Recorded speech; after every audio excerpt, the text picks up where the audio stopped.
In today's video, I'm going to teach you how to fix Adobe Acrobat Failed to Load Its Core DLL 2026. This error usually means Acrobat can't access or validate one of its core library files. We'll start with quick fixes and move to more advanced options.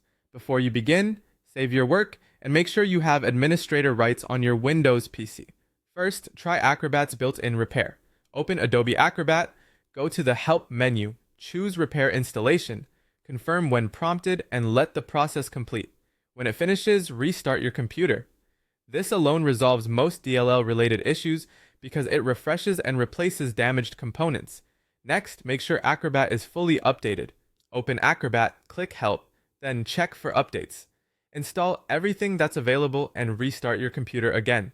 Mismatched or outdated versions can prevent the core DLL from loading properly. If the error persists, run Acrobat with elevated permissions. Close Acrobat completely, then right-click the Acrobat shortcut or executable and select Run as Administrator.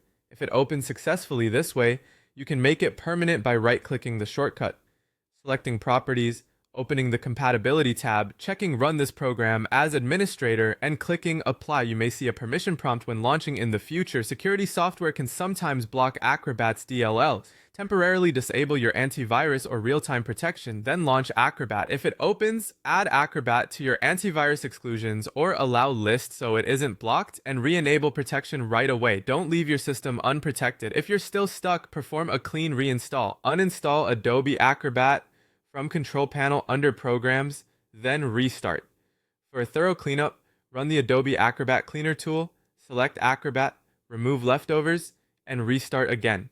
Download the latest Acrobat installer directly from Adobe, install it, restart once more, and open Acrobat to test. A clean reinstall clears deep corruption that repairs can't reach. For advanced system checks, run the System File Checker. Press Windows plus S, type CMD, right-click Command Prompt, and choose Run as Administrator. In the window, type sfc/scano and press Enter. Wait for the scan to complete and restart. This repairs missing or damaged Windows DLL dependencies that Acrobat relies on. Finally, verify Acrobat is